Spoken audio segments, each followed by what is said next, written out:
글을 쓰는 것은 쉽고 어렵고의 문제가 아닌 가능한가, 불가능한가의 문제다. 카밀로 오세 셀라의 말입니다. I heard what the robot said. I'm going back to bed. 네, 안녕하세요. 이 책 읽을 12회로 돌아온 저는 제제입니다. 그리고 시시비비를 명확히 가려내고 불필요하게 시비 걸지 않으시는 분이시죠. 예민해지면 받아주고 싶은 남자, 네, 곰곰님 모셨습니다. 안녕하세요, 곰곰입니다. 반갑습니다. 와, 반갑습니다. 네, 그리고 아니죠. 네, 러블리계의 샵이라고 할 수 있는 토크 그라운드 위의 모차르트, 네, 샤샤님 모셨습니다. 안녕하세요, 샤샤입니다. 반갑습니다. 반갑습니다. 근데 샤비가 누군가요? 그 바르셀로나랑 이제 스페인 국가대표로 활약했던 축구 선수 사비. XAVI. 예. 그리고 차비, 샤비, 사비. 그 머리 없는 그분은 이니에스타라는 분으로 졸지에 머리. 아닌데 지단인데. 근데 저 네. 사비 되게 좋아해요. 아, 그래요? 네, 진짜로. 왠지 샤샤님이 축구를 만약에 어렸을 때부터 쭉 하셨다면 네. 왠지 그런 스타일의 유형의 플레이어. 어떤 스타일인데요? 그러니까 공을 적재조수에 굉장히 정확히 각도기로 잰 듯이 뿌려주고 약간 흐름을 읽고 있고 약간 이런 느낌이죠. 네. 저는 그 좋은 플레이 거네요. 보면서 네. 되게 희열을 느끼는 게 킬러 패스라고 하죠. 네. 그런 걸 진짜 잘 찔러주거든요. 킬패스, 정말. 킬패스. 킬패스라고요. 예. 진짜 허를 찌르는 이 말도 안 되는 막 이런. 어떤 느낌인지 알 것 같아요. 저는 농구를 더 좋아하는데 저도 농구에서 슛도 굉장히 좋아하는데 어시스트에 굉장히 매력을 느끼거든요. 저도 농구에선 제일 좋아하는 게 제이슨 윌리엄스였어요. 전 모르겠어요. 누구지? 저 세레나 윌리엄스밖에 몰라요. 전 되게 옛날 농구 NBA만 봐서 음. 존 스탁턴 이런 사람들 이거 알면 진짜 올드한 건데. 김은국 씨 정도 되죠. 아무튼 네. 이렇게 12회로 돌아왔는데 네. 예, 뭐 저희 공지해드릴 게 몇 가지 있죠. 네, 그렇습니다. 이게 항상 이것도 그리려면 시간이 없기 때문에 그렇죠. 저희가 빠르게. 네, 빠르게 하는데 그냥 물어보고 싶으면 근질근질해요. 근데 참고 네. 잘 지냈습니다. 네. 덕분에요. 참, 네. 공지 내용이 몇 가지 있는데 우선 같이 글 써요. 네. 라는 그러니까 글을 좀 보내주셨으면 좋겠어요. 저희가 네네. 이것도 글이라고로 지금 벌써 몇 번 했었죠? 6번? 6번째죠. 이제 자, 벌써 벌써 6편의 글이 나오는 셈인데 네. 오늘까지 해서 그렇죠. 이제 7번째 글을 쓸 때 네. 여러분들도 같이 썼으면 좋겠어요. 네. 저희가 소재를 이제 말씀드릴 텐데 네. 저희 다음 소재는 네. 위선으로 그렇습니다. 위선으로 위선입니다. 위선. 왜 위선? 위선으로 하겠습니다. 네. 위선적이다 할 때 그 위선이죠. 그렇죠. 네. 위선을 소재로 음. 글을 써올 텐데 어떤 경로를 통해서든지 보내주셨으면 좋겠습니다. 네, 그럼요. 네, 특히 저희한테 위선이라는 이 주제를 던져주신 분 계신데 그분은 꼭 쓰셨으면 좋겠네요. 그렇죠. 네. 네. 청취자분이시죠? 네, 청취자분이신데 네. 저희 회사 동료이시기도 하고요. 아주 열심히 들어주시고 그렇죠. 피드백도 네. 해주시고 너무 감사한데 네. 글도 써주시면 더 감사하겠습니다. 그러니까요. 제가 은근슬쩍 압력을 한번 넣어봤는데 네. 한 번도 글을 써본 적이 없으시다고. 이렇게 시작하는 거지. 그렇죠. 이렇게 인물하는 이렇게 하다가 거죠. 작가 데뷔하고 이제 유명인 되고. 듣고 계실 거예요. 그럼요. 네, 이렇게 위선적이. 네, 뭐 이렇게 쓰시면 됩니다. 네, 별게 아니고요. 실수인 척한 진행이죠. 노련하다. 네, 이렇게 해서 위선으로 보내주시면 좋을 것 같습니다. 저희 그 카카오톡. 네. 그리고 이제 친구 검색에 이 책을 검색하시면 저희가 있는데 네. 친구 추가하시고 보내주시면 정말 감사하겠습니다. 네. 감사하겠습니다. 이북 이텍스트 지메일로 보내주셔도 됩니다. 그렇죠, 긴 글의 경우에. 네, 이메일로 네. 보내주시면 좋을 것 같습니다. 네, 여기서 끝이 아니죠. 오늘 저희 굉장히 좋은 공지가 하나 있습니다. 스페셜한 거 하나 있습니다. 저희 스폰서 어. 뭐 다 해줄게 뭐 이런 느낌인데 저희 스폰서가 생겼습니다. 스폰서가 되게 웃긴다. 저희 이제 글을 보내주시거나 네. 청취 리뷰를 인스타그램 댓글을 통해서나 아니면 샤샤님이 애정하는 트위터로 멘션을 보내주셔도 좋고 쪽지도 더 좋고요. 네, 그렇게 해주시거나 아니면 팟빵에도 달아주셔도 됩니다. 네, 팟빵 댓글도 좋고요. 네. 뭐 그 카카오톡으로 보내주셔도 좋고 네. 청취 리뷰나 글을 써서 보내주시면 저희가 3분을 추첨해서 네. 연극 티켓을 연극 좋다. 티켓. 이 연극 제목이 너무 좋아요. 아, 정치 네. 좋아요. 우리랑 딱 어울린다. 그러니까. 네, 이게 연극이 아마 청취자 여러분도 좋아하실 거예요. 이 책 읽을 청취자분들이시라면. 네. 이 연극을 간단히 말씀드리자면 네. 일단 10월 28일 수요일부터 11월 1일 일요일까지 음. 대학로 알가획 수옥장에서 공연되는 연극이고요. 네. 연극 제목이 색다른 이야기 읽기 취미를 가진 사람들에게 라는 연극입니다. 좋습니다. 네. 좋네요. 저희가 또 이런 취미가 좀 있는 것 그렇죠. 같기도 하고. 네, 그렇죠.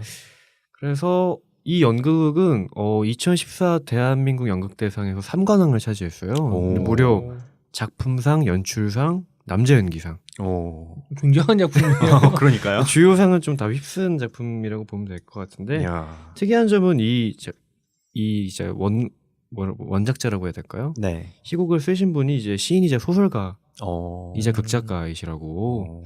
그래서 참 여러 가지 요소가 들어있는 재미있는 연극. 연극이 되지 않을까 싶습니다. 야. 이런 연극 티켓 드리는 방송 이책이 그립니다. 저희 이책이 그립니다. 네. 네, 보내주시면 좋을 것 같습니다. 저희가 이제 다음 방송 녹음 전까지 네. 보내주시거나 아니면 뭐 다다음 방송 전까지 보내주시면 네. 저희가 소개해드리는 대로 그분께 바로 네. 갑니다 이제. 네. 그렇습니다. 네.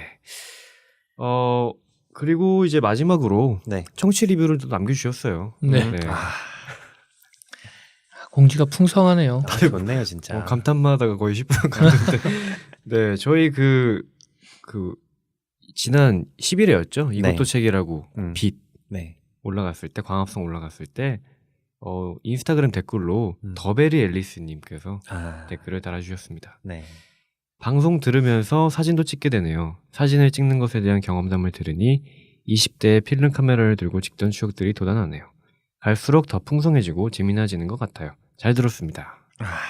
이렇게 감사합니다. 감사합니다. 눈물이. 정말 늘 감사합니다. 네, 오늘 되게 고개를 숙이게 되는 방송. 아. 네. 근데 저는 딴 거보다 갈수록 더 좋아지는 것 같다. 이런 멘트들이 아. 너무 힘이 나는 것 같아요. 네. 그쵸. 사실 잘하고 있나? 이런 느낌 들 때가 있거든요. 있죠. 더, 갈수록 목이 베이신. 아니 갈수록 더 잘한다는 거는 쭉 들어봤다라는 뜻이라서 그런 것도 그쵸. 있네요. 거의 매회 빠지지 않고. 그렇습니다. 네. 참 힘이 납니다. 또 감사합니다. 저희 방송을 듣고 또 사진을 찍고 싶다. 예전에 그쵸, 그쵸. 찍었던 기억이 떠올랐다는 거는 음. 그것도 나름 보람 있는 그렇죠. 일인 것 같아요. 근데 제가 지금 쭉 저희가 얘기하면서 보고 있는데 네. 저기 공지도 좋고 내용들이 좋은데 음. 뭔가 지금 다들 약간 다운된 느낌이 있어요. 전 이게 주제 탓이라고 생각해요. 이 주제 탓과 이 글들을 다 읽고 왔잖아요. 저희가 맞아. 이 글들이 네. 발랄하지 않아 오늘. 사실 그래요. 근데 사실 돌이켜 누가 골랐니 이거? 죄송합니다. 사장님이 고르신 거죠 이거. 제가 네. 고른 주제예요. 괴물이었죠. 괴물이죠. 이번 주제. 네. 근데 한 가지 상기시켜드리고 싶은 게 네. 다른 주제였으면 달랐을까요? 저도 공부님 그러네요. 우리 글이 항상 그렇지 뭐. 네, 공부님 항상 말씀 그렇지 뭐. 들으면서 우리가 안 발랄했던 적이 거의 매번이었는데. 그러니까. 네. 잘 넘어갔다. 난 안 발랄했던 적이라 해서 말을 잘못 나왔나? 안 발랄했던 적이 이렇게 가나? 했는데 잘 돌아가시네요. 안 발랄했. 저도 거기까지 얘기하고 내가 지금 잘못 얘기하고 있구나 하고 살짝 핸들을 꺾었죠. 네. 근데 네, 그래서 이번 저희가 2주간 써온 글 네. 괴물을 소재로 써온 글로 네. 하나 어이구 괴물이 나타났다. 아니고요. 공공님이 볼펜을 떨어뜨리죠. 죄송합니다. 우선 그래서 글을 하나씩 낭독하고 네. 또 감상을 나눠보는 게 좋을 것 같습니다. 네. 근데 저는 사실 그래요. 저는 A4 용지 한 장 이낸 줄 알고 자꾸 진짜 옹졸하죠. 한 장 정도. 네. 짧은 것부터 읽죠. 빨리. 아니야, 항상 짧은 거부터 읽었으니까 너무 이번에도 그러면 좀 지루할 면이 있을 것 같아서 오늘은 좀 가장 글을 먼저 썼던 사람 글을 읽으면 좋네요. 어떨까? 다들 방송 점점 잘하시는 것 같아요. 이러니까 더베레리스님 같은 분이 제일 참고로 먼저 쓴 이번 글. 괴물 주제는 제재님이 한 2주 전에 쓰셨다고 이미. 2주 전에. 진짜. 이게 2주 전에 쓰고 2주 동안 쭉 탈고를 거친 글이라는 거죠. 와, 얼마나 글이 쫀쫀하고 탄탄하고 보석 그럴까? 같은 글이죠, 진짜. 아, 세공을 기대- 거친. 진짜. 제가 정정하겠습니다. 제가 가장 빨리 글을 쓰고 읽고 나서 얘기하시죠. 읽고 나서? 알겠습니다. 아, 네. 누가 읽을까요? 제재님이 고르시죠. 네. 잘 고르나요? 네. 오늘은 샤샤님이 한번 네, 읽어주시면 좋을 것 같습니다. 알겠습니다. 네. 자, 제재님의 글이고요. 제목은 지리멸렬이라는 글입니다.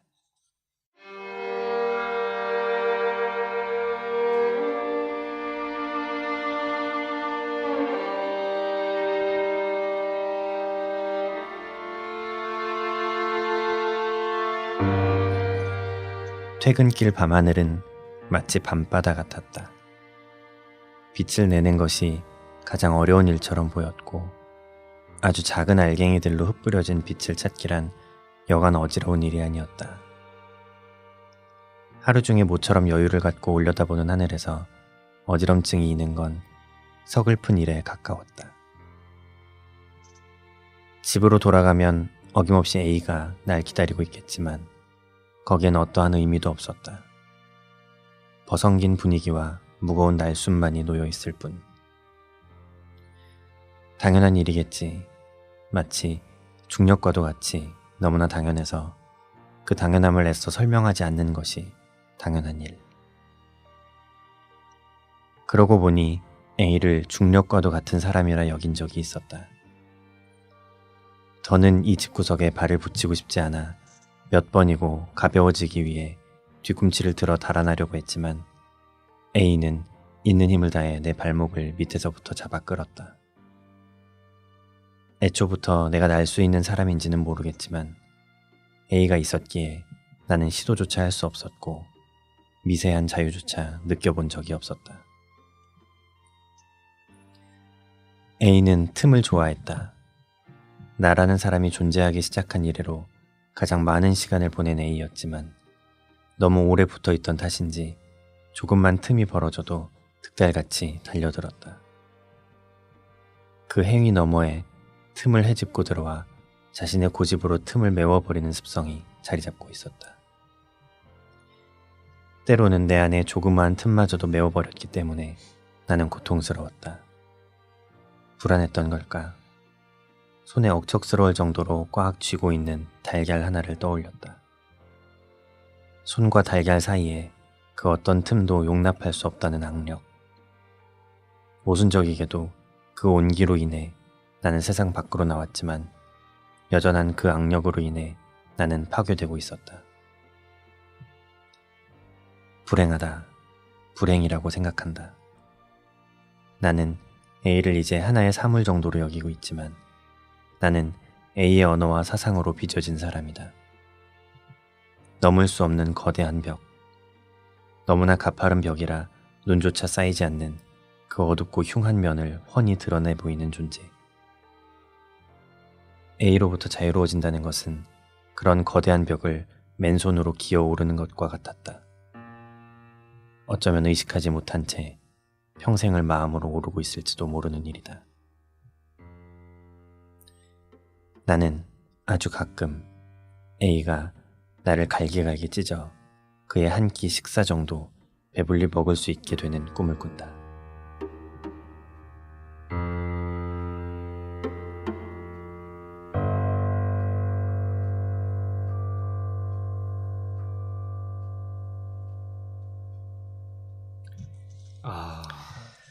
네, 제재님의 지리멸렬이라는 글이었습니다. 네.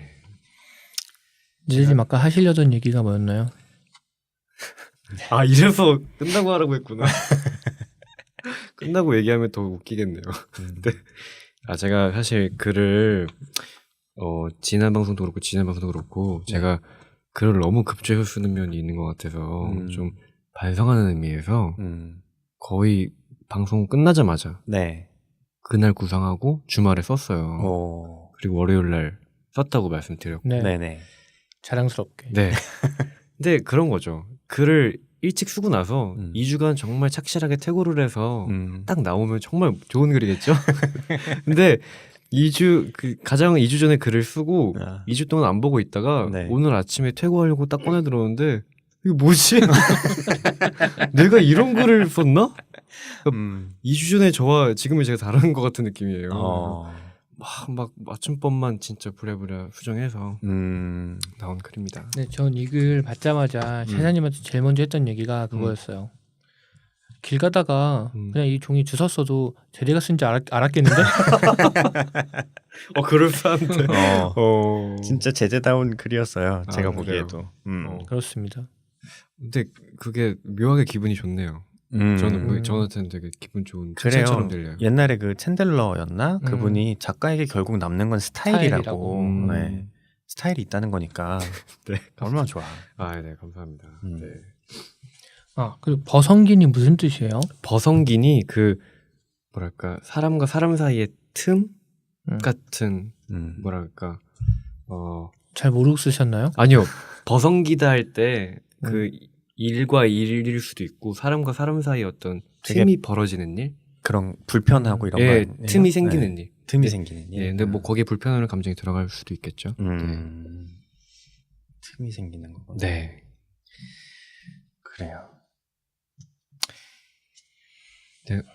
할 말이 없는 게 아니고 진짜 갑자기 정적이 흘렀는데 저는 첫 장면부터 되게 그 감정들이 막 느껴져서 제재 글에 원래 이렇게 감정에 대한 게 많았나 싶은 느낌이 좀 들었어요. 원래 제재 글을 읽으면서 이런 감정이 든다 이런 느낌이 별로 없었던 것 같은데 네. 오늘 거는 그렇잖아요. 퇴근하면서 집에 들어가는데 길이 너무 어두운 거야. 길이 너무 어두워서 언젠가 그런 길 걸었던 적이 있어요. 분명히 가로등이 켜져 있는데 네. 가로등 빛이 어둠을 못 이기는 것 같은 길이 있었어요. 좋다.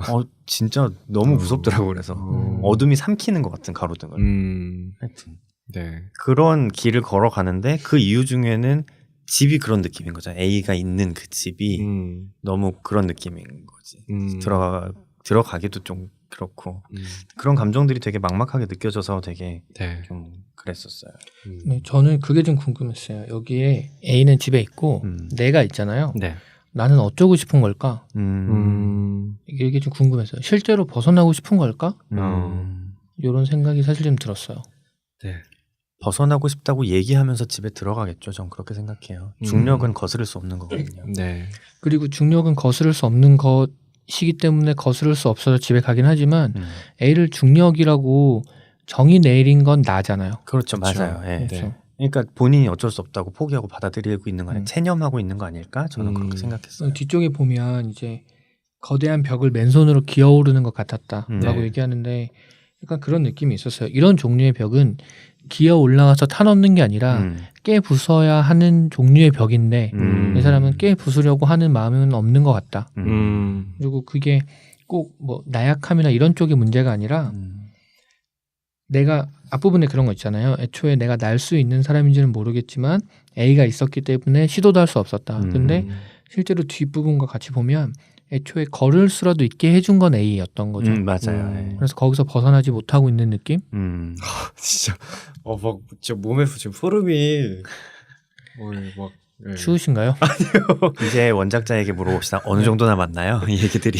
너무 잘 읽어주셔서 네. 알고 계신지는 모르겠지만 말하면은 제가 샤샤님이 항상 말하면 재미없잖아요. 이래서 저도 말 안 하고 싶은데 그건 개인적인 거고 얘기하세요. 네. 저는 사실 그런 거죠. 제 경험담이 아니고 제 사상이 이렇다는 건 아니고 글 쓸 때 저와 원래 자는 네네. 조금 분리되어 있기 때문에 말씀드리자면 A는 가족을 염두에 두고 썼습니다. 네. 연인이나 그 배우자가 아니고 네, 가족.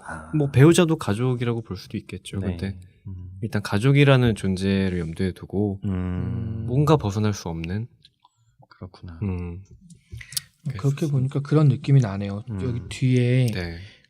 모순적이게도 그 온기로 인해 나는 세상 밖으로 나왔지만 여전한 그 악력으로 인해 나는 파괴되고 있었다. 라는 부분에서 저는 뭘 느꼈냐면 관계에도 진화라는 게 필요한데 글을 보면 A가 관계를 진화시킬 마음이 없는 것처럼 보이잖아요. 근데 나도 관계의 진화를 받아들이지 못하고 있다.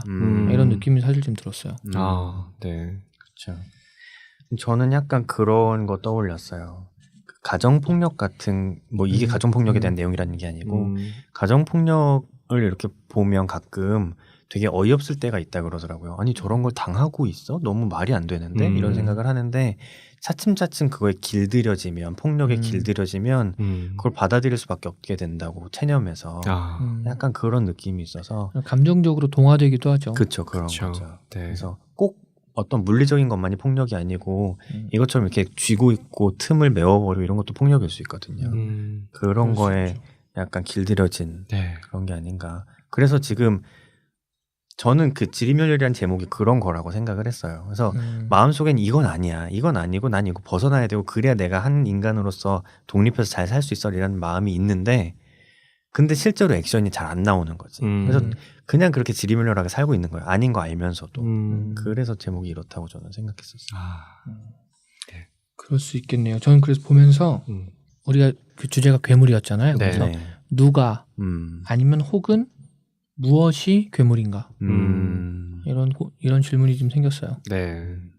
그 앞에서 말씀드렸지만 가족 어떤 인물을 대상으로 했다기보다 가족이라는 그 그냥 개념 자체 가족 혹은 가정일 수도 있겠네요. 그래 뭐 맞아.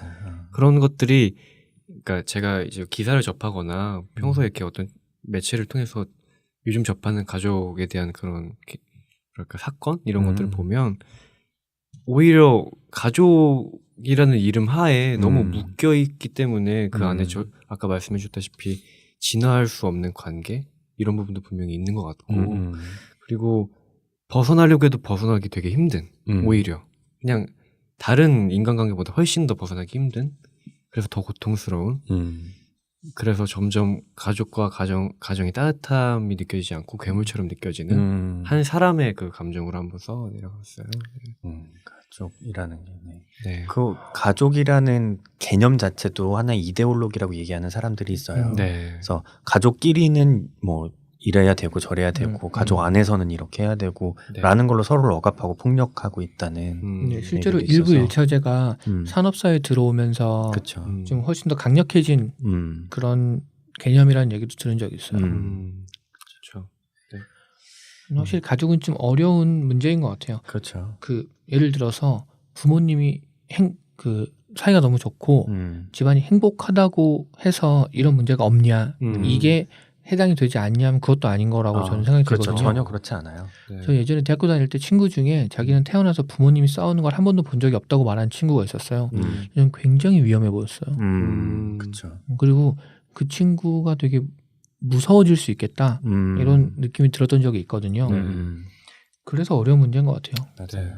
그리고 그냥 이거는 가족이란 제도가 나쁘기 때문도 아니고 부모가 뭘 잘못해서도 아닌데 제 생각에는 한 사람의 성인이 본인의 삶을 살려면 당연히 언젠가는 부모에 대한 뭐랄까 정신적인 탯줄 같은 걸 끊고 독립하거나 알을 깨고 나오는 그런 순간이 있어야 된다고 생각을 해요. 그쵸. 네. 그걸 지금 못하고 있는 상황을 그려낸 것 같고 네. 그래서 그걸 이제 괴물처럼 느껴진 거예요. 자기를 집어삼킬 것 같고. 네. 그렇죠. 그렇지. 그게 무엇이 됐건 간에 내 의지로 핸들링이 안 되면 괴물처럼 보일 수 있죠. 맞아요. 야. 네, 그렇죠. 너무 두 분 너무 잘 읽어주셔서 제가 어떻게 몸둘바를 모르겠네요. 근데 언젠가부터 제재 태도가 굉장히 순하고 착해졌는데 아니 아까 제가 이제 작가한테 물어보죠. 그런가요? 했을 때 자세를 이렇게 고쳐앉더라고요. 이렇게 네, 저기 네.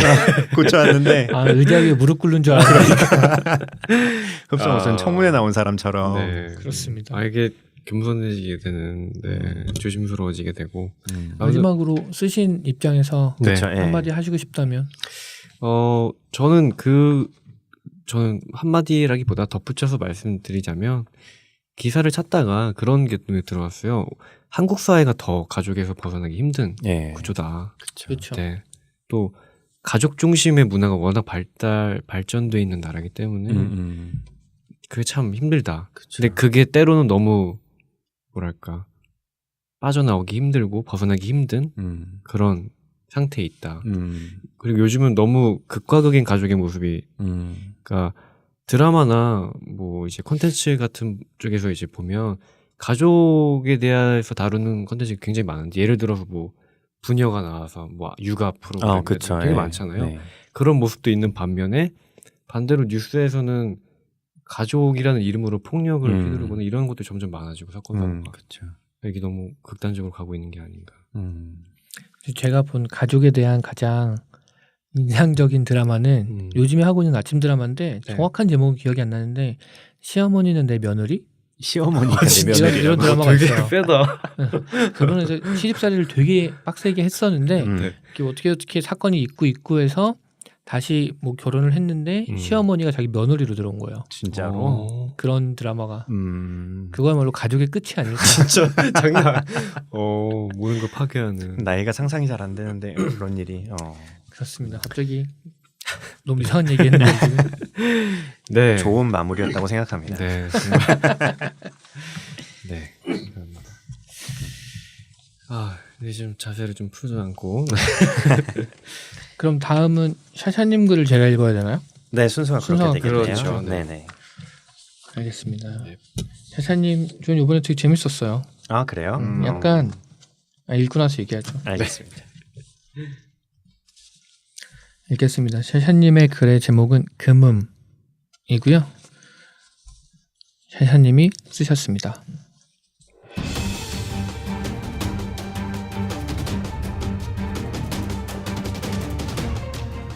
거미 매서운 소리를 내며 허공을 갈랐다.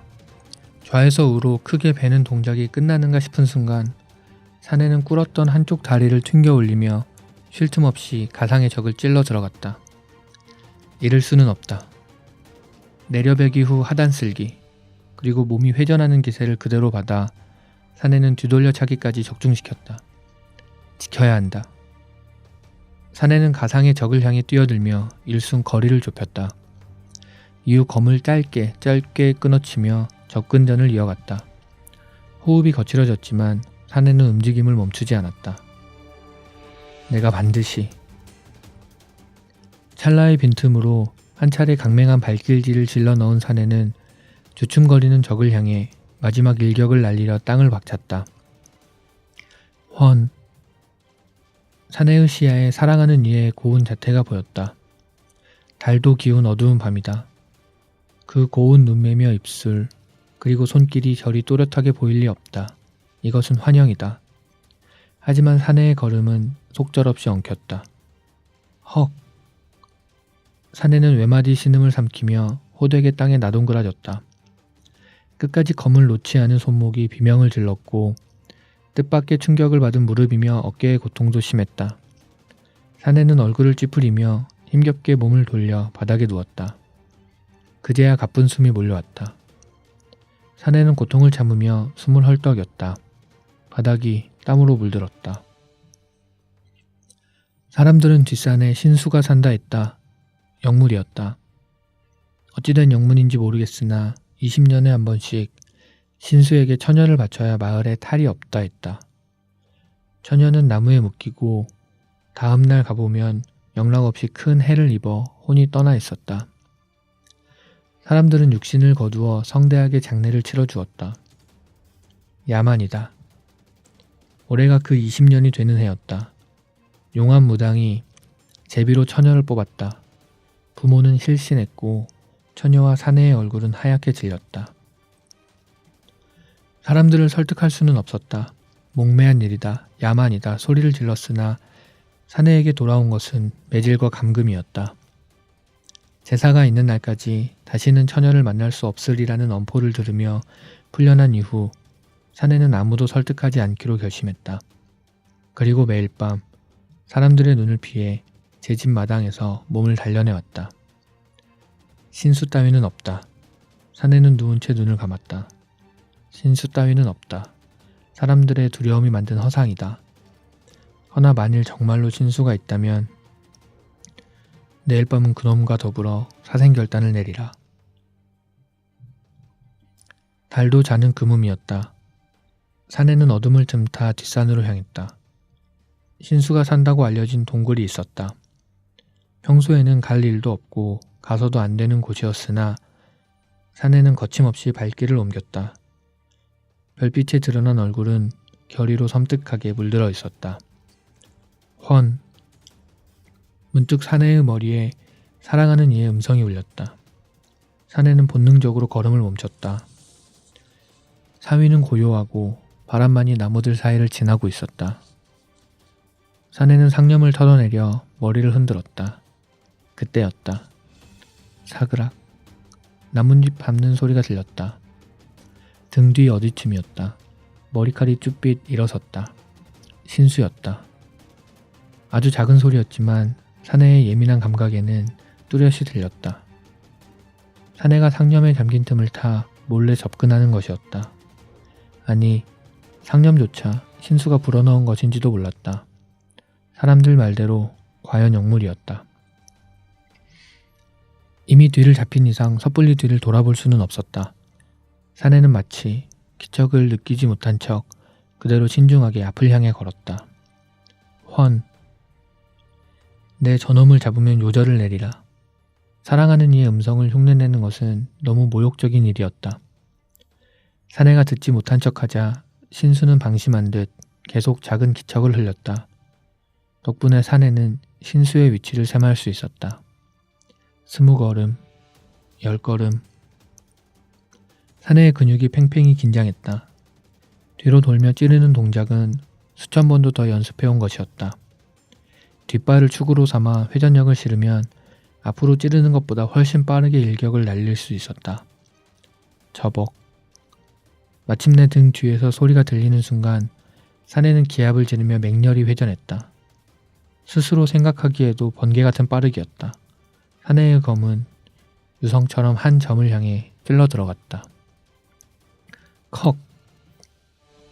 세상이 멈췄다. 검은 한 여인의 가슴을 관통하고 있었다. 사내가 그리도 그리워하던 여인이었다. 사내는 검을 찌른 동작 그대로 경악에 찬 눈을 부릅떴다. 여인은 천천히 무너졌다. 연아, 나를 보아라. 연아, 이게 어찌. 사내는 정신없이 여인을 안아들고는 가슴께에서 뿜어져 나오는 피를 막으려 안간힘을 썼다. 여인은 핏기 없는 손을 힘겹게 들어 사내의 얼굴을 어루만졌다. 보고 싶었습니다. 여인의 입가에 잠시 미소가 머무는가 싶더니 고개가 툭 떨어졌다. 사내는 여인을 안은 채 폐부를 찢는 듯한 비명을 질렀다. 달도 없는 금은밤이었다. 마을에는 그날 밤 뒷산에서 신수가 울부짖는 소리를 들었다는 얘기가 돌았다.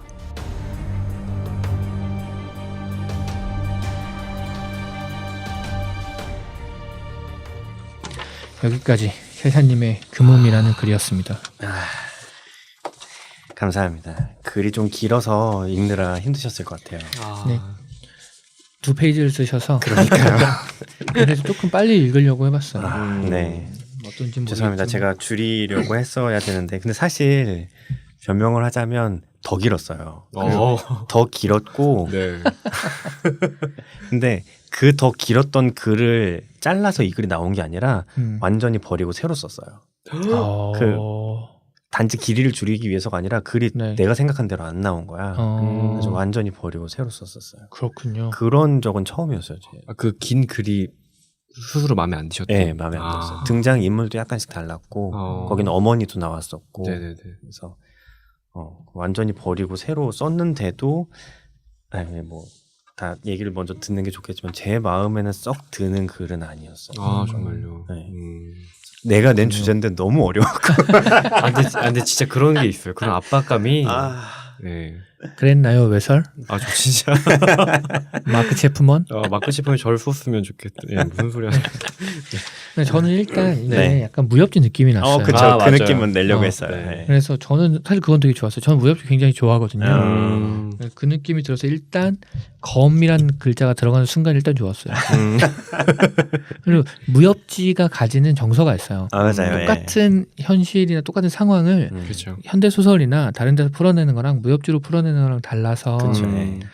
약간 올드할 수도 있는데 네. 뭔가 그런 말로 설명하기 힘든 정서가 그렇죠, 있죠. 그렇죠. 좀 비장하고 뭔가. 그렇죠. 그쵸. 예. 저는 오히려 반대로 무협지를 많이 안 읽어봤던 사람인데 그래서 되게 이 감각이 되게 신선하게 느껴지는 거였어요. 예를 들어서 뭐 강맹한, 신수, 영물 뭐 약간 이런 한자만 봐도 그쵸. 약간 무협지인가? 그렇죠. 되게 눈을 반짝거리면서 봤던 글이었습니다. 그랬구나. 네. 동작 묘사 괜찮았나요? 전 재밌었어요. 막 뒤돌려. 이게 그치. 보니까 사람이 운동을 하더니 자꾸 몸 쓰는 거 쓴다. 그러니까 자꾸 피지컬적인 글을 써오시는. 그렇구나. 동작 하나하나에 집중해서 그러네. 사실 괴물은 신수가 아니라 이런 종류의 신체 능력을 가진 남주일 수도 있다. 그럴 수도 있겠다. 그래서 쭉 읽고 나서 사실 네. 첫 번째 든 궁금증은 그거였어요. 신수는 있었을까? 뭐가 신수였을까? 그렇죠. 이런 의문이 제일 먼저 들었던 것 같아요. 제재님은 어떠셨나요? 저는 거기 의문을 넘어서, 그러니까 저는 글 읽으면서 그냥 저 나름대로 속단 같이 내려버렸던 게 그냥 허상이었겠구나라는 생각을 했어요. 과거에도 과거에도 왠지 예, 그냥 여기 나오지만 뭐 종교 얘기까지 하면 좀 그런가. 근데 제가 종교가 없기 때문에 네네. 그런지 모르겠지만 그냥 뭔가 야만이다 뭐 이렇게 해버리고 이랬던 것들이 그럴 수도 있겠구나 싶어서 그냥 이 남자 주인공에 몰입해서 저는 읽었던 것 같아요. 신수를 이제 무찌르러 갔지만 네. 결국엔 여자를 찔러서 사랑하는 여인을 찔러서 죽이고 좀 궁금한 건 있었어요. 그 처녀를 나무에 묶는다고 했는데 네. 이 여자는 어떻게 따라왔지? 음. 라는 게 궁금했습니다. 알려주세요. 알겠습니다. 알겠습니다. 이날이 제사가 있는 날이 아니에요. 그 전이지. 그렇구나. 제사가 있는 날 가진 않았죠. 미리 무찌르고 오려고 간 거죠. 하긴 그러네. 그러네요. 굳이 그날까지 기다려서 왜? 그렇죠. 그렇죠. 금음날을 기다린 거죠. 그러면 이 연희는 네. 이 남자가 간 것을 보고 걱정이 돼서 따라갔겠네요. 그 정도는 상상으로. 네. 그럼 이게 아니구나. 아니, 저는 그렇게 썼습니다. 그건 맞아요. 아니면 연희가 신수였던 거지.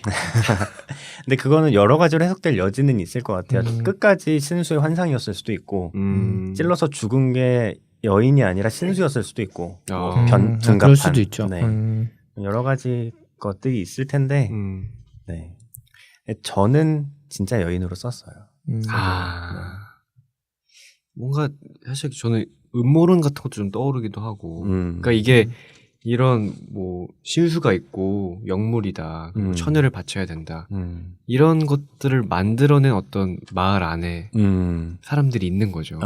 처녀들이 엄청 해를 입고 사라진다고 하잖아요. 네. 실제로 그게 신수가 그런 게 아니라 뭐 성인 남자 4-5명이 모여가서 그런 걸 수도 하든지. 있죠. 네.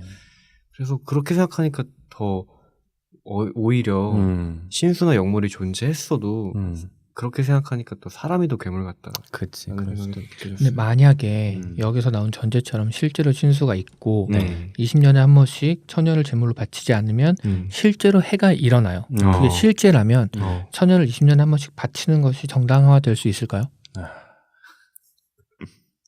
방송 내가 자꾸 어둡게 가네. 글이 어두운데요. 뭐 지금 연인 난리 나잖아. 왜 이런 고민이 들었냐면 저는 여기서 그 남자 주인공 네. 헌이 그러니까 야만이다 이렇게 얘기를 하고 그러다가 통하지 않으니까 본인이 직접 해결하기로 하잖아요. 네. 그래서 그 자기를 단련하면서 점점 거기에 몰입하면서 괴물로 변해간 모습도 있다고 저는 봤거든요. 그게 주제였어요. 그게. 그 남자가 괴물로 변해가는. 네. 그래서 잠깐 얘기를 드리면 제가 네. 가장 아쉬웠던 부분이 그거예요. 남자가 괴물로 변해가는 과정을 좀 더 그렸어야 돼요. 근데 그게 너무 잘 안 나왔어. 그래서 원래 썼던 거엔 그런 게 있어요. 훈련하는 남자를 여자가 한번 보겠다고 찾아왔는데 되게 냉정하게 뿌리치는 장면이 있어요. 이미 많이 변한 그렇지. 거지. 그 남자가. 여자를 구하기 위해서 시작했지만 그렇지. 어느 순간 그 여자보다 중요한 게 생긴 거지. 네, 그런 걸 많이 그리려고 했는데 근데 그게 많이 없어졌음에도 그걸 읽어낸다는 건 대단하시다 진짜. 아무튼 그런 생각이 들었고 근데 네. 어떤 느낌이었냐면 그렇게 시야가 좁아져서 실제로 그 여인을 찔렀잖아요. 네. 근데 만약에 신수가 있었고 그런 것들이 정말로 현실이라면 그러면 이 남자의 이 행동은 어떻게 평가를 받아야 할까? 이런 거죠. 뭐 옳고 그름을 얘기하자는 건 아니고 그렇죠. 저도 뭐 어떤 게 옳다 그러다 얘기하고 싶은 건 아닌데 실제로 마을 사람들이 그렇게 믿고 있으면 그건 실제인 걸 수도 있잖아요. 그럼요. 그렇죠. 실제인지 아닌지와 상관없이 실제일 수도 그럼요. 있는 거라서 그렇죠. 저는 첫 번째 여쭤보셨던 네. 거에 대한 답을 하자면 저는 아무리 그래도 처녀를 바치는 건 절대 정당화될 수 없다고 생각하고 만약에 그게 진실이라도 물론 제가 생각한 대로 돌아가진 않겠죠. 그 마을이. 근데 제가 판단을 내리자면 최선을 다해서 신수에게 마을 사람들이 모두 대항하고 안 되면 모두 죽는 걸로. 그 다수가 한 사람을 희생양으로 삼을 그건 너무 야만이라고 생각해요. 저는. 저도 지금 똑같이 희생양이라는 단어를 생각했는데 희생양이 정당화될 수 있으려면 그 희생양이 나여야 돼요. 그러니까 어떤 타인이 아니고 전체를 위해서 누군가가 희생을 해야 된다라고 말했을 때 그게 내가 희생을 해야 저는 설득력이 있다고 생각해요. 내가 아니고 내가 아닌 타인, 다른 누군가, 다른 무엇이 희생양이 돼서 나는 안전해지면 그거는 정당화될 수 없다고 생각합니다. 여기선 또 추첨을 통해서 하잖아요. 그러니까 그렇죠. 무당이 뽑죠. 무담이 찍는 거예요. 그건 그렇죠. 추첨이라고 볼 수 없죠. 예. 그런 면에서는 약간 그 뭐죠? 그 영화 있는데 헝거 게임. 야, 헝거 게임. 그 느낌도 좀 나고. 근데 그 추첨도 사실 네. 추첨이라 그러니까 얼핏 들으면 공정한 것 같잖아요. 하지만 공정하지 않지. 애초에 그렇죠. 그 안에 추첨되는 범위 안에 들어가는 것 자체가 불공정한 그런 거죠. 그렇죠. 그렇죠. 갑자기 그렇죠. 생각나는데 그런 거 있었어요. 그 의자 얘기인데 뭐 사람이 20명이 있는데 의자가 10개가 있다. 네. 그 의자에 누가 앉을 것인가를 이제 사람들이 정하기 시작하는 네. 거예요. 이야기에서. 노약자를 앉게 하자라든가 네. 젊은 사람을 우선 앉게 하자. 뭐 여자들을 먼저 앉게 하자. 뭐 이렇게 막 얘기를 하는데 정작 중요한 건 뭐냐면 왜 의자가 10개밖에 없는지를 먼저 생각해야 된다는 거예요. 그렇지. 맞아요. 그런 얘기가 있더라고요. 맞아. 그 주어진 상황에 대한 의문이나 의심이 없죠, 사실. 그렇죠. 네. 뭐 꼭 누가 잘못이라기보다 대부분 그렇죠. 그렇죠. 그렇죠. 빠져나오기가 쉽지가 않죠. 그렇습니다. 네, 그런 글이었습니다. 아무튼 잘 보고 잘 들었습니다. 네. 아유, 감사합니다. 잘 들었습니다. 저도 잘 저도 잘 들었습니다. 들었습니다. 네, 이제 마지막 글이네요. 마지막 글은 곰곰님이 쓰신 글을 이제 네. 제가 네. 읽어보겠습니다. 읽기 전에 하나만 부탁드려도 돼요? 네, 맞아. 부탁을 해주세요. 제재님이 생각하시기에 음. 적정하다고 생각하는 속도보다 조금 빨리 읽어주시면 좋을 것 같아요. 조금 빨리. 빨리. 알겠습니다. 내가 얼마나 빨리 읽는지 한번. 네, 곰곰님이 쓰신 글입니다. 제목은 내가 얼마나.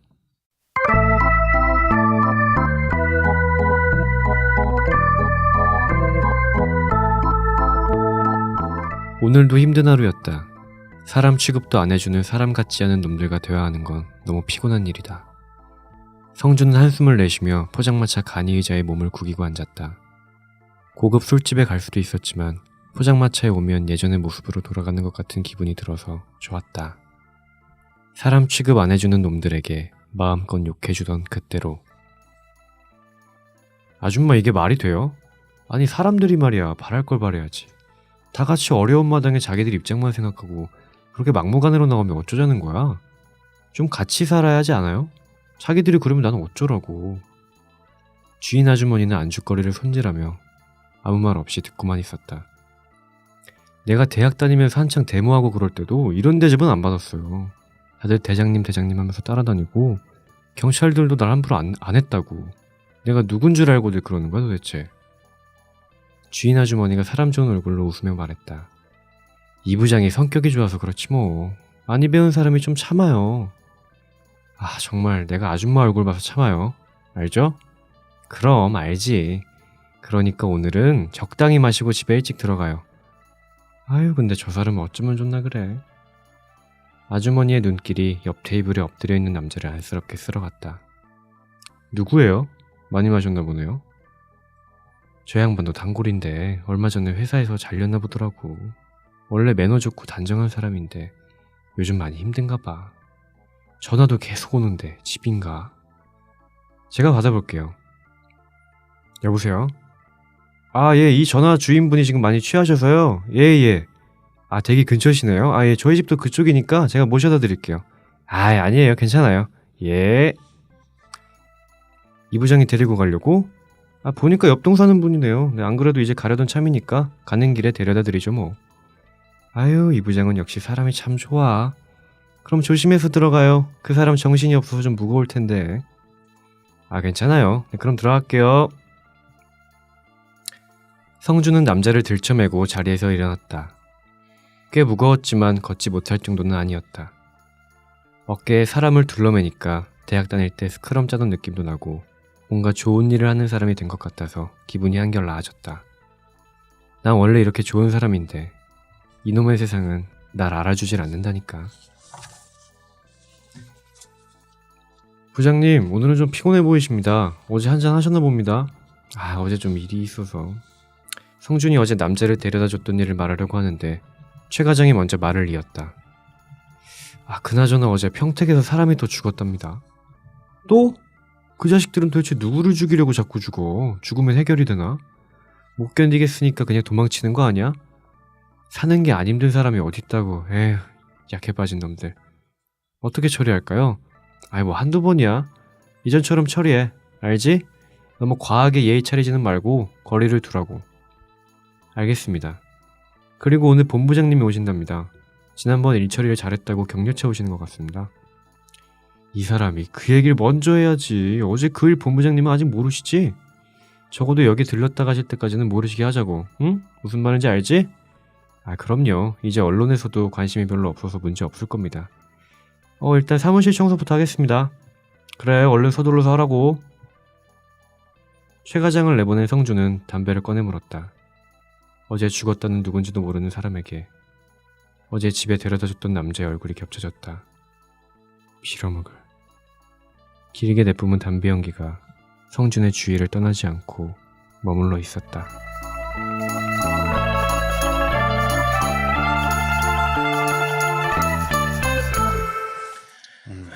감사합니다.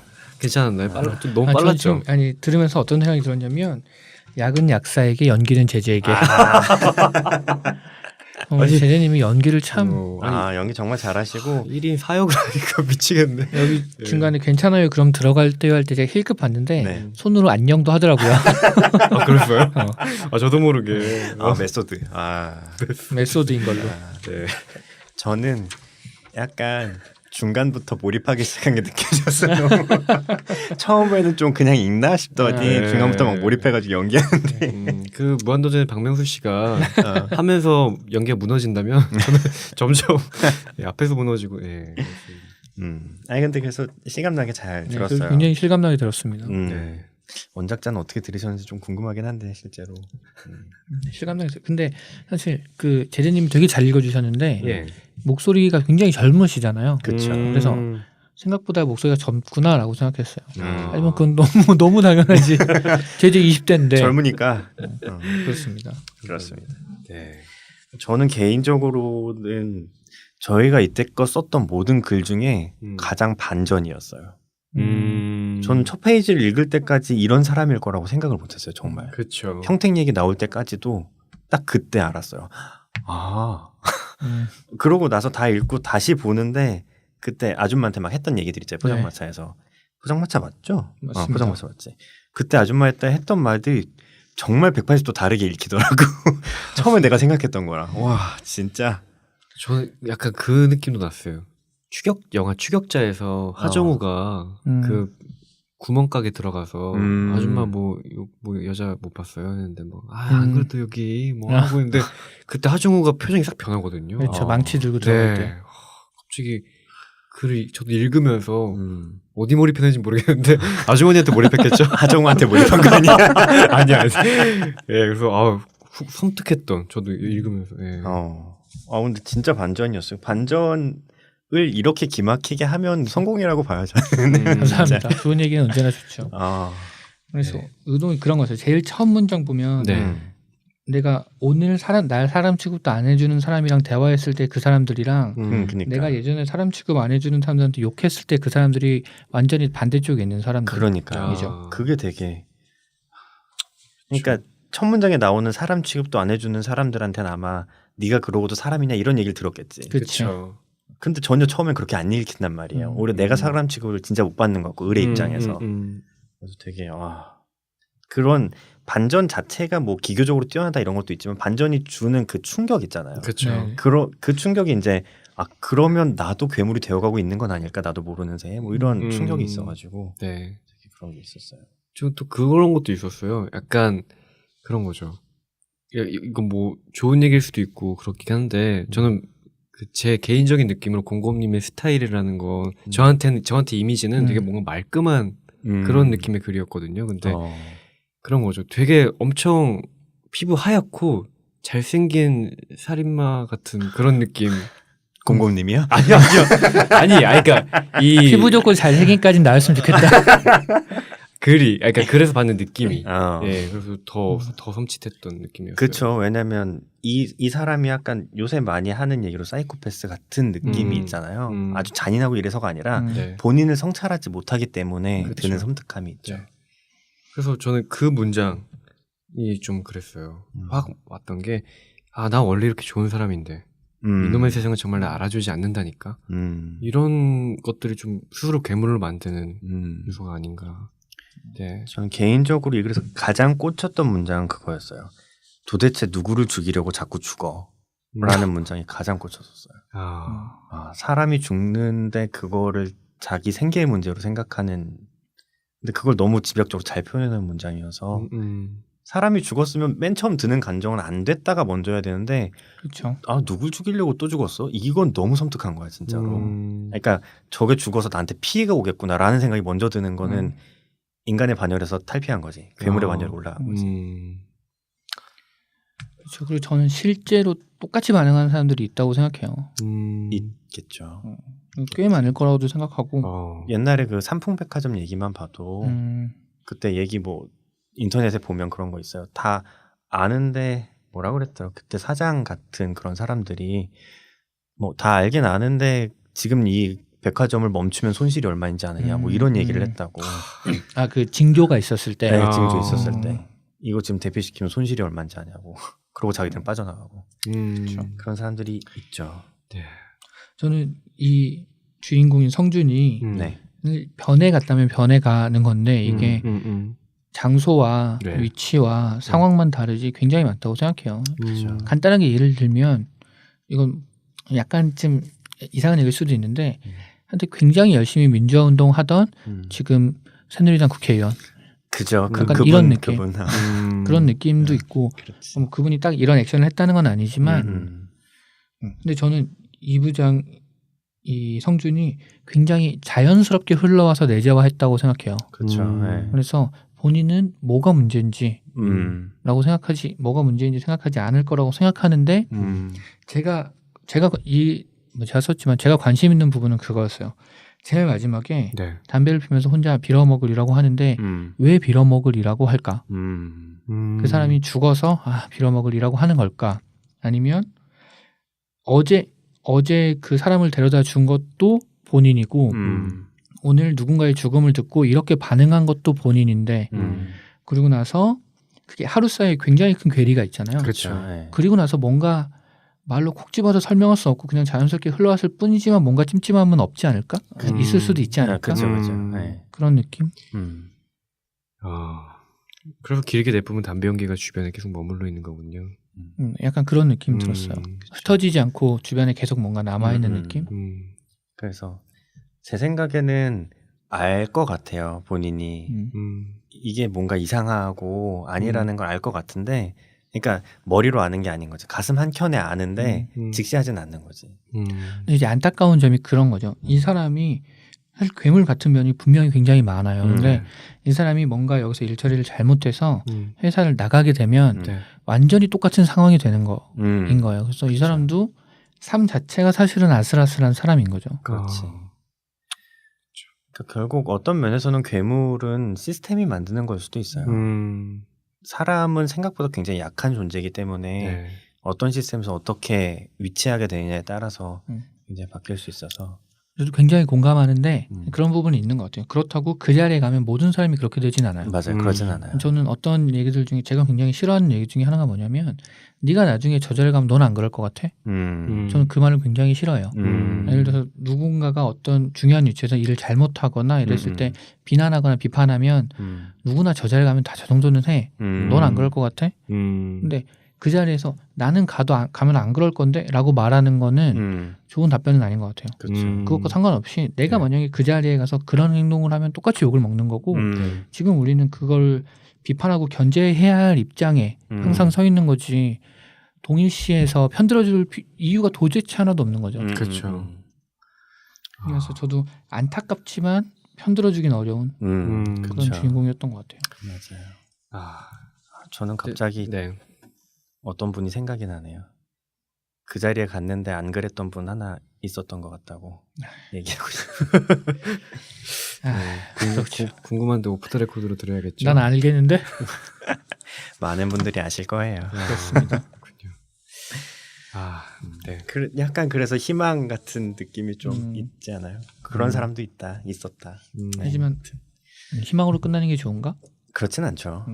아니 그런 사람도 여기서 나온 또 요 대사인 것처럼 평택에서만 빼면 어제 사람이 또 죽었답니다. 이럴 수도 있죠. 그럴 수도 있죠. 아 너무 우리 왜 땅 파고 들어가니? 왜? 네, 예, 죄송해요. 제가 네, 그분 얘기 괴물이라- 꺼내서 그랬어요. 괴물이란 주제 탓인 걸로. 죄송합니다. 제가 다 잘못했어요. 제가 다 잘못했어요. 그렇습니다. 전체적으로 괴물 덕분에 좀 더 깊은 얘기 할 수 있었던 것 그쵸. 같기도 하고요. 근데 네. 저는 개인적으로는 되게 좋았던 것 같아요. 네, 그러니까 저도 좋았어요. 인간 심연에 있는 괴물 같은 면들을 각자 끄집어냈던 것 같아요. 그리고 다들 괴물이라고 해서 어떤 정말 괴물 같은 존재를 그리는 게 아니라 제재님은 가족은 사실 괴물이라고 누구도 생각하지 않잖아요. 그쵸. 괴물에서 오히려 안전한 어떤 공간의 느낌인데 그것 자체가 괴물이 될 수도 있다라는 느낌이고 세사님이나 저는 누군가가 괴물로 변해가는 뭐 이런 식의 얘기라서 그쵸. 어느 정도 좀 비슷한 느낌들을 가지고 썼던 것 같아요. 저도 이제 셋 다 어떻게 보면 결국에는 그 괴물을 만들어내는 시스템에 대해서 얘기하고 있는 게 아닐까 싶은 생각도 들었어요. 그런 면들이 네. 다들 있죠. 예. 네. 그래서 오늘 괴물로 감상 나눠봤습니다.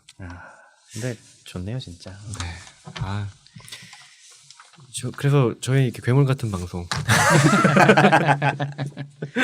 류현진이 괴물이었나요? 류현진이 괴물이죠. 그쵸. 코리안 몬스터라고 실제로 그쵸. 네, 그쵸. 그렇게 하는데 뭐 그런 좋은 괴물들도 있죠, 사실. 그럼요. 네, 저희는 괴물 같은 팟캐스트가 되는 걸로. 네. 하고 그렇습니다. 소감 이야기하고 네. 오늘은 방송 소감 할게. 네. 공고문님부터. 싫다니까요. 그러니까 맨날 나 좀 처음에 시키지 마. 이게 그런 거예요. 핸드폰 열 때 패턴 그리잖아요. 네. 그것처럼 제가 그냥 이렇게 저를 하면, 밀면 네. 제가 샤사님한테 밀고 그런 거죠. 쓰리 쿠션. 네. 네.